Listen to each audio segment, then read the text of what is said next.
My name is Elena, and I wanted to tell you my story. The day when my own daughter told me I was useless. Well, I'm going to let my friend Jane narrate it for me. I hope my story will inspire you and also let you know that you're not alone. So, without any further ado, I leave you with my dear friend Jane. Hello, I'm Jane, and I will be narrating for you today Elena's story. We hope you like it. When my daughter told me I was useless, the same afternoon I finished sewing a dress for her little girl. She didn't shout. She didn't slam doors. She just looked me in the eye with that cold, rushed expression people have when their minds are already somewhere else and said quietly, "Mum, you don't really matter in how things work around here anymore. You're kind of useless now." She said it and went back to her phone, as if she had just commented about the weather. What she discovered after that day left her speechless. Before we begin today's story, I'd love for you to write in the comments where you're listening from. And at the end, tell me what you think about this story. Your words mean more than you know, both to me and to the women who find these stories when they need them most. My name is Eleanor, and I used to believe that once your children were grown, your job as a mother would be simple. You'd be there, like a quiet lamp in the corner of the room, giving light whenever needed. I never imagined that one day, my own daughter would look at me and make me feel like a piece of old furniture no one wants, but no one has the courage to throw away. It began with little comments. "Mum, you don't understand how things work nowadays. Please, don't use my laptop. You'll break something. Just stay with the kids, okay? That's what you're good at."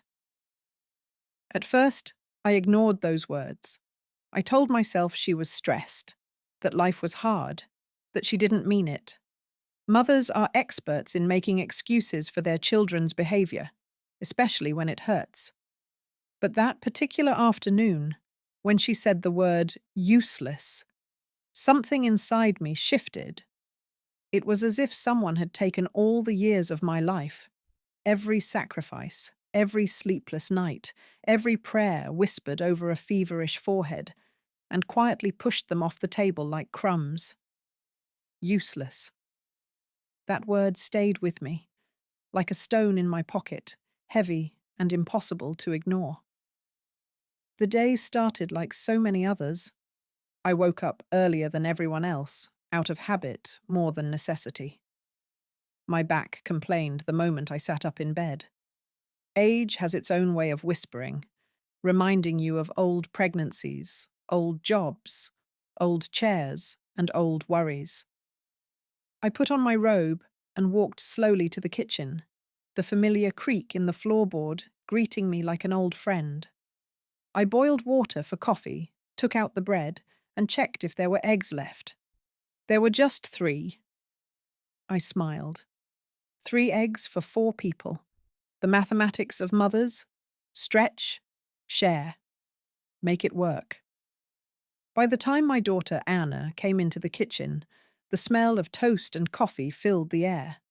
She walked in fast, barefoot, hair in a messy bun, phone in her hand, eyes already swimming with notifications and messages. "Morning, Mom," she mumbled, more to the screen than to me. "Good morning, mi amor," I replied softly, even though she was almost 40 and rarely liked when I used those old endearments. She sat at the table, scrolling through her phone. I placed a plate in front of her. Toast, a fried egg, a few slices of tomato. I waited for her to look up. When she didn't, I added jokingly, "The chef would appreciate at least one compliment, you know." She huffed a small laugh, eyes still on the screen. "Thanks, Mom. You know I'm not hungry in the mornings." Yet she began to eat, mechanically, like her hands knew better than her words. As she ate, her 2 children came stumbling in: Lucas, 9 years old with a perpetual cowlick in his hair, and little Emma, 6, still smelling faintly of sleep and dreams. They ran to hug me first. Abuela, they chorused, as if my name were a happy ritual. I kissed their heads, inhaling the sweetness and chaos of them. For a moment, I felt needed, seen, useful. But that feeling never lasted long these days.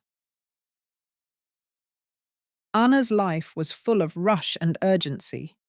Meetings, deadlines, online calls, emails, school WhatsApp groups, bills, errands. She wore her stress like a heavy coat she refused to take off, even when it was suffocating her. I watched her move through the small apartment like a storm, rearranging papers, searching for her keys, answering calls. Mum, did you see my blue folder? The one with the contract. I swear I put it right here. I had seen it. I had picked it up the night before, when she fell asleep on the sofa with her laptop on her chest and the blue folder half open on the floor. I had placed it gently on her desk to keep it safe. It's on your desk, honey, I said. Second drawer. I put it there so it wouldn't get stepped on. She stomped to the desk, yanked open the drawer, grabbed the folder, and said, See, this is what I mean. You move things, and then I can't find them. I opened my mouth to explain, then closed it again. I had put it away so she wouldn't lose it. That's what I'd done my entire life with her. Put things in safer places so they wouldn't break, disappear, or cause her pain. But now, somehow, that was a problem. Her shoulders were tense, her jaw was tight, her eyes had deep shadows beneath them. She wasn't really angry about the folder. I knew that. I just didn't know how to tell her that there were storms inside her that had nothing to do with me. The word useless came a little later that same day.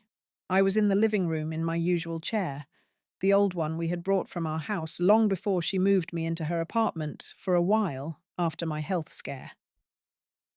The TV was on, but the volume was low, just a murmur to keep me company. On my lap, I held a half-finished dress for Emma, patterned with small yellow flowers. My fingers worked slowly, guiding the needle in and out of the fabric, stitching little pieces of love into every seam. Anna's voice broke the quiet. Mom, can we talk for a second? I looked up. She stood in the doorway with her arms crossed, her cell phone pressed between two fingers as if it were a sword. Of course, Hija, I replied, carefully setting down my sewing. What's wrong? She sighed and walked into the room, sitting opposite me. I had a call with the bank today, she began, her tone clipped and businesslike, about the apartment, about the payments, about everything. I nodded slowly. You know this place is under my name, she continued. The mortgage, the bills, all that. And with the way things are going, I need to make some decisions, financial ones. I swallowed. Yes, I understand. She smiled, but it didn't reach her eyes. Mum, you've been here with us for a while now. You don't pay rent, you don't cover the utilities. And I know it sounds harsh, but that's just reality. I'm the one who has to handle everything. My fingers clenched lightly on the armrest. I do what I can, I said softly. I cook. I clean. I take care of the kids. She raised a hand. I know. And I appreciate it. But cooking and cleaning doesn't pay for school or the bank or groceries. Love doesn't pay for electricity, Mum. Her words were like needles, sharper than the one in my sewing kit.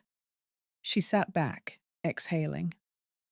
Sometimes I just feel like I'm carrying everyone, she added. And you don't really matter in how things work around here anymore. You're kind of useless now, at least when it comes to the things that count. The air left my lungs. I stared at her, my mouth slightly open, unable to find words. She didn't even seem to realize what she'd said. She just kept going. I mean, I'm grateful, of course. But if I'm honest, I could just pay someone to clean once a week and take care of the kids after school. What I really need is someone who helps financially. And you can't. I'm sorry, but that's just how it is. Useless. I felt as if the floor beneath my feet had turned into water. I remembered every morning I had woken up before dawn to go to work so she could have new shoes for school. Every unpaid bill I had quietly taken care of. Every meal I had stretched when her father left. And it was just the two of us. Useless. I lowered my eyes so she wouldn't see the tears forming in them. I see, I whispered. For the first time in a very long time, I felt truly old. That night, I lay awake in the small room she had given me, listening to the sounds of the apartment, the hum of the refrigerator, the distant traffic outside, the occasional creak in the walls. I thought of my life. I thought of Anna as a little girl, with her two braids, one always messier than the other. She used to call me her supermom. She used to tell me I was the bravest woman in the world because I could work all day and still make her favorite soup at night.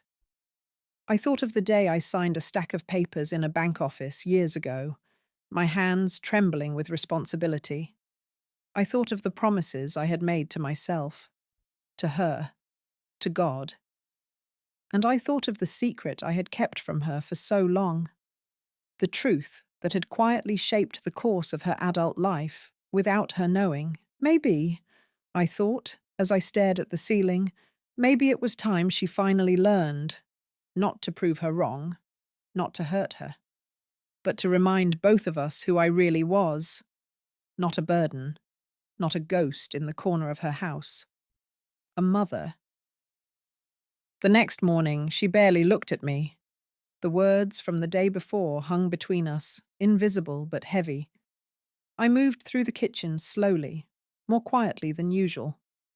My hands shook slightly as I cracked eggs into the pan. The smell of coffee filled the small space, comforting and sad at the same time. Emma came in first. Abuela, can I wear my yellow dress to school? She asked, her eyes bright. I smiled. It's not ready yet, mi cielo, I said. But soon, I promise. She pouted for a second, then hugged my waist and ran off to get her backpack.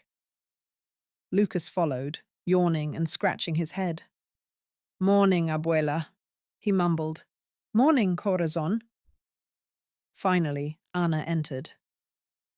Mum, we need to talk again later, she said, opening the fridge. I've been thinking about options. Options. The word made my stomach twist. Of course, I replied. Whatever you decide, I'm here. She turned, frowning slightly. That's the thing, Mom. I don't know if you can stay here forever. I was talking to a co-worker and she mentioned a place, a home, for older people, with nurses, people who know how to handle, you know, health stuff. Maybe that would be better for you. And for us. Better. For us. A home. For older people. I had suspected this might come, but hearing it said out loud was like having cold water dumped over my head. A home.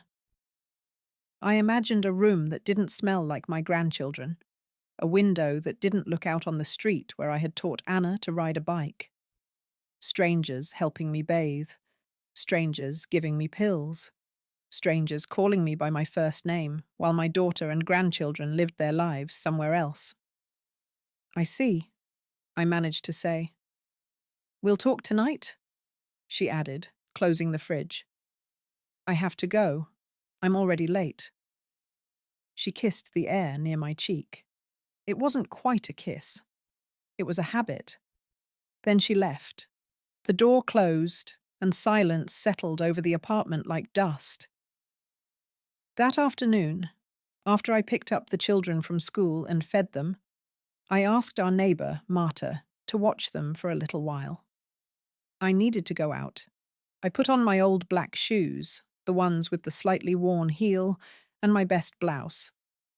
My hands trembled a little as I buttoned it, not from weakness, but from the gravity of what I was about to do. I walked slowly, leaning on my cane, to a bus stop I knew well. The route hadn't changed in years. The bus was crowded, but someone stood up and let me sit. I thanked them quietly. I got off near a street that hadn't changed much since Anna was a little girl. Time had given the buildings more wrinkles, like me, but their bones were the same. I stopped in front of a small office with a glass door. On the sign, in faded letters, it still read the name of the lawyer who had become almost like family to me. Ramirez and Sons, Legal Services. The bell rang softly when I entered. Buenas tardes, I said, then corrected myself. Good afternoon. A young woman at the desk looked up. Good afternoon. How can I help you?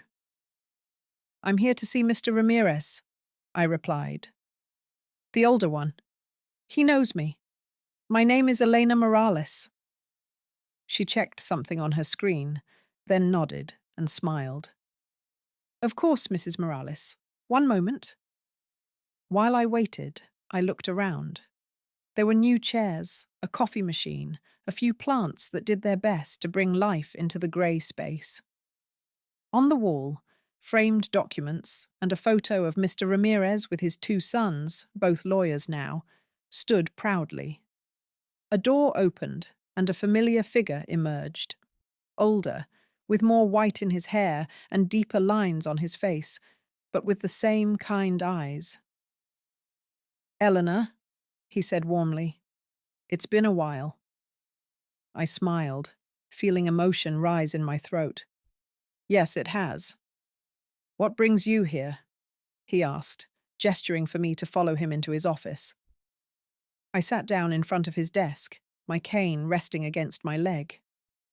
I think, I said slowly, it's time to tell my daughter the truth, and I'd like your help to do it. You see, years ago, when Anna was just starting her adult life, I made a decision she never fully understood. Back then, we lived in a small, old house. It had cracks in the walls and a roof that leaked when the rain was especially bad. But it was ours.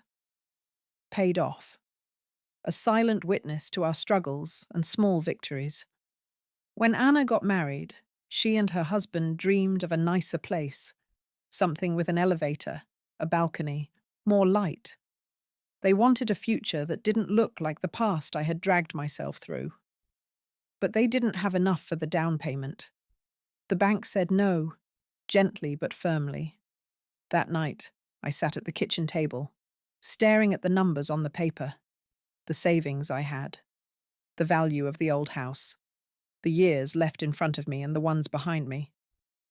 The next morning, I went to see Mr. Ramirez. I want to do it, I told him. I want to sell my house and use that money as the down payment for the apartment they want. But I want it to be safe, not for me, for her, for my daughter and her children. We spent weeks going through documents, signatures, clauses. I insisted on one thing above all. If anything happened, if Anna's marriage failed, if something went wrong, the apartment would always be protected for her and the children. We signed. The old house was sold. I moved in with them. I told her that I was just helping a little, that I had some savings I could contribute. I never told her the full number. I never told her that the phrase, some savings, was actually everything I owned. I watched her decorate the apartment, place photos on the walls, fuss about the curtains. I watched her children grow up there. I watched birthdays, Christmases, first days of school, all under a roof I had helped secure, quietly, like a shadow. And all those years, I never mentioned it.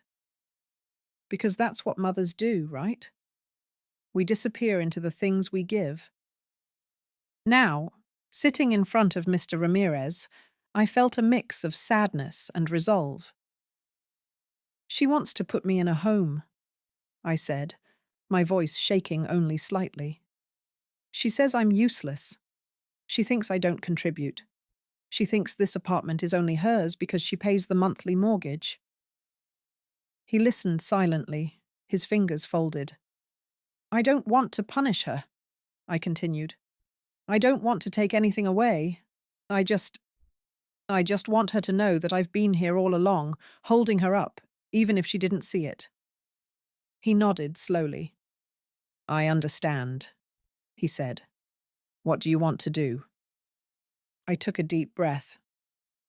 I want you to explain it to her, I replied. Everything. The sale of my house, the down payment, the way we structured the ownership, all of it. And I want her to hear it from someone who isn't me, because right now, if I tell her, it will sound like I'm begging for pity. And I refuse to beg my own daughter to see my worth. His eyes softened. You are not useless, Elena, he said quietly. You never were. Tears pooled in my eyes. I know that here, I replied, touching my chest. I think she needs to know too. We made an appointment for the next day. When I returned home, Anna was already there, sitting at the table with a laptop open and papers scattered around her. She looked tired. She always looked tired these days. Mum, where were you? She asked, not unkindly, but with that edge of worry in her voice. I had an errand, I said. And I also spoke to Mr. Ramirez, the lawyer. I'd like you to come with me tomorrow afternoon. There are some things we need to discuss. About the apartment. Her eyes widened, then narrowed with suspicion. Is something wrong with the mortgage? She asked. Is there a problem? No, I replied.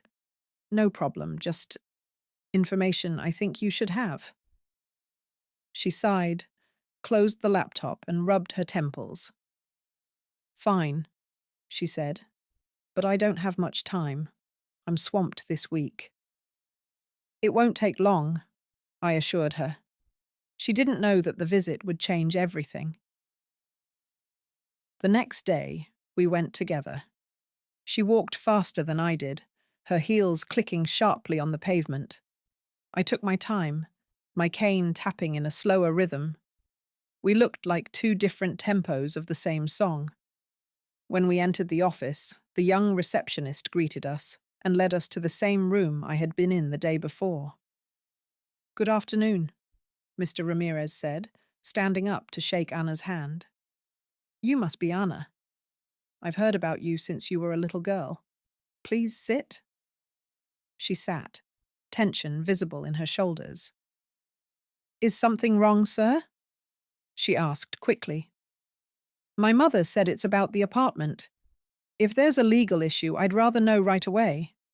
I'm the one paying the mortgage, so... He raised a hand gently. Nothing is wrong with the mortgage, he said calmly. Nothing is in danger.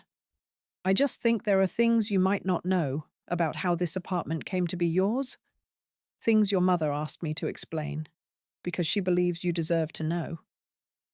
Anna frowned and glanced at me. Mom? She asked. What is this about? I looked back at her, my heart pounding. Just listen, I whispered.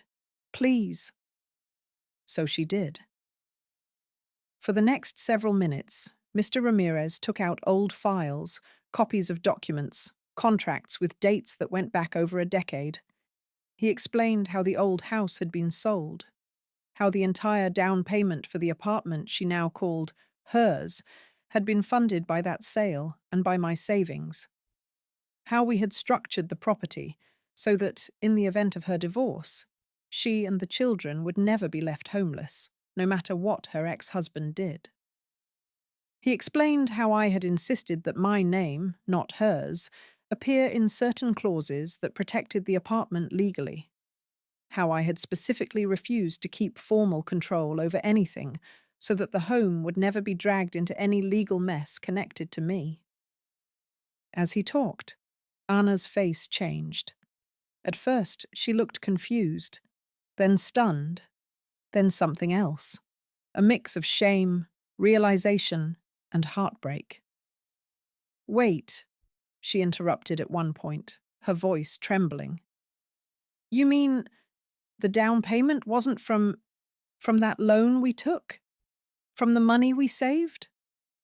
There was a small portion from your savings, he clarified gently, but the majority came from the sale of your mother's house and her personal savings. Without her, the bank never would have approved the mortgage. Without her, you never would have had this apartment. Anna turned to look at me, her eyes wide. Mom, why didn't you tell me this? She whispered. Why didn't you say something? I held her gaze. Because you were starting your life, I said quietly. You were newly married. You wanted to feel that you had built everything with your own hands. I didn't want to stand in your way. I wanted you to feel proud, and I wanted you to feel safe. That's all I ever wanted. Her lips parted, but no words came out. There is more, Mr. Ramirez added gently. During these years, your mother has also been contributing to your life in other ways, quietly paying certain bills when you fell behind, helping cover school supplies, sometimes even slipping money into your account when your balance was low. She always asked me to keep records, not because she wanted you to repay her, but because, in her words, one day, if she forgets who I am, I want someone to remind her. Anna covered her mouth with her hand. Tears spilled onto her cheeks. I looked down at my hands, old and wrinkled, resting in my lap. Those hands had scrubbed floors, packed lunches, signed papers, and let go of so many things. But they had never stopped reaching toward her, even when she didn't see them. After we left the office, the walk home was different. Anna walked slowly this time, matching her steps to mine. The air between us felt heavy, but not with anger, with truth. We reached the building and climbed the stairs quietly. Once inside the apartment, she closed the door, leaned against it, and said, Mom, why didn't you tell me? Her voice was thin, like it belonged to a much younger girl. I sat down in my usual chair, my cane against the armrest. Because I didn't want you to carry the weight of my sacrifices like a debt, I replied. I gave you what I had because I love you, not because I wanted to hold it over your head one day. She shook her head, tears flowing freely now. But I treated you like... She swallowed hard. I treated you like you were in the way, like you were an extra. Like I was useless? I finished softly. She flinched. I didn't mean... You did, I said, but my voice was gentle. You meant it in the moment, and I understand why. You are tired, overwhelmed. You feel alone with all this responsibility. You think the only kind of help that matters is the kind that comes with a paycheck. She sank into the chair across from me, her shoulders shaking. I'm so ashamed, she whispered. After everything you've done, after you gave up your house, your savings, your security, and I wanted to send you to that place. I wanted to get you out of here like you were. A burden, I said. She covered her face with both hands and sobbed. I let her cry. For once, I didn't rush to comfort her. The truth needed room to settle first, in both of our hearts. When the storm of her tears finally calmed, she looked up at me, eyes red and swollen. "You're not useless," she said hoarsely. "You're the reason we even have this life, this home. I told you that you didn't matter, but you're the one who made everything possible." I smiled sadly. "I didn't do it alone," I replied. "You worked hard too. You've carried more than anyone your age should. But I think you forgot something along the way." "What?" she asked, her voice small. "That a woman's worth is not measured in monthly payments," I said softly, "or in how fast she walks, or how strong her back is. One day, Emma will grow up. She might stay home with her children, or care for a sick husband, or work 3 jobs to keep everyone fed. Will you call her useless if she stops bringing money home for a while?" She shook her head fiercely. "Never." "Then don't call yourself useless either on the days when you can't do it all," I continued. "And don't call me useless just because my strength looks different now. I can't climb ladders or stay up all night anymore. But I can still teach your children how to be kind. I can still cook a warm meal. I can still pray for you when you forget to pray for yourself. Those things, they matter." She stared at me, fresh tears forming. "I forgot that," she whispered. "I forgot what really matters." "We all do, sometimes," I said. "The world screams about productivity and success. It forgets the quiet workers, the grandmothers, the mothers, the women who hold the invisible threads." I reached out my hand. For a moment, she hesitated. Then she crossed the space between us, knelt by my chair, and took my hand in both of hers, pressing her forehead against it. "I'm so sorry, Mom," she sobbed. "I'm so, so sorry. Please forgive me. Please. I don't ever want to lose you. I don't want you in some home with strangers. I want you here, with us. I want to take care of you the way you've always taken care of me." My heart swelled. I placed my other hand on her head and stroked her hair, just like when she was little. "I forgave you before you even said the words," I murmured. "That's what mothers do." Things didn't magically become perfect after that day. Bills still came. Work still exhausted her. The kids still made messes and fought over toys. But something fundamental changed between us. Anna no longer rushed past me like I was part of the furniture. She paused. She looked at me. She asked questions about my day, my thoughts, my memories. She started returning home a little earlier when she could, sitting at the table with me while I peeled potatoes or chopped vegetables. "Tell me about when I was little," she would say. "Tell me about Grandma. Tell me about the old house." And I would.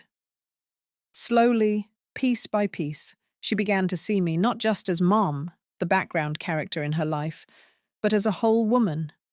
A woman with a past, with choices, with scars, with a story. One evening, a few weeks later, I overheard her talking to Emma in the living room. "Abuela is not old and useless, honey," she said firmly, when Emma complained that I walked too slowly. "Abuela is the reason we live here. She's the reason you have your own room, and your school, and your dance classes. If you knew everything she has done for us, you'd never say that again. We respect Abuela. We listen to her. We take care of her." I felt tears prick my eyes as I stood quietly in the hallway, because in that moment, I knew my daughter had finally learned the truth. Months passed. The apartment felt warmer, even in the coldest weeks, not because of the heating, but because we had opened windows in our hearts that had been shut for too long. One afternoon, Anna came home with a small envelope in her hand. "Mum," she said, handing it to me, "this is for you." I opened it slowly. Inside was a card with a simple note. Thank you for giving me a home long before I realized it. And attached to it, a small deed addendum, signed and stamped. I went back to see Mr. Ramirez, she explained, sitting beside me. I asked him how we could make things more fair. So we did a little adjustment. The apartment will still be mine one day for the kids, but as long as you live, it's yours too. Legally. Officially. No one can move you out, not even me. And I don't want to. Ever. But I wanted you to feel that security. The same security you gave me. My fingers trembled as I touched the paper. I didn't need this, I whispered. I trust you. She looked at me, tears in her eyes. I know, she replied. But I needed it. I needed to do at least one thing to honor everything you've done. I can never repay you, Mom. Not really. But I can start by making sure you never again feel like you're disposable. I pulled her into my arms. We stayed like that for a long time. Two women from different generations, finally seeing each other clearly. If you're listening to this, and you're a mother, a grandmother, or simply a woman who has spent her life giving more than she gets, I want you to hear this. You are not useless. You are not extra. You are not a piece of furniture in the corner of someone else's story. You are the quiet architect of so many lives, the invisible foundation beneath other people's success, the warm hands that hold everything together when the world falls apart. Maybe they don't always see it. Maybe they forget. Maybe, like my daughter, they say things in their exhaustion that cut deeper than they realize. But that doesn't change who you are. And if you are listening to this as a daughter or a son, I invite you to look around your life and ask yourself, what truths about my mother's sacrifices have I never bothered to learn? Because you might be living under a roof built with her silent courage. You might be eating meals paid for with her hidden tears. You might be calling useless the very person who gave up everything so you could call yourself independent. These days, when I sit in my chair with my sewing, Anna often comes and sits beside me. Sometimes she takes the needle from my hand and says, half joking, half serious, "Teach me, Mum. I don't want these things to die with you." So I do. I teach her the small, invisible stitches, the way to fold the fabric just right, the way to measure, not just with a ruler, but with the eyes of the heart, asking, will this be comfortable for the child who wears it? Will she feel loved? Because that's something no bank statement will ever show, but it is the currency that truly matters. If this story touched you, if it reminded you of your own mother, your grandmother, or even yourself, I'd love for you to share in the comments where you're listening from and what part of this story resonated with you the most. Sometimes, the simple act of sharing our feelings is the first step toward healing. And remember, you are not useless.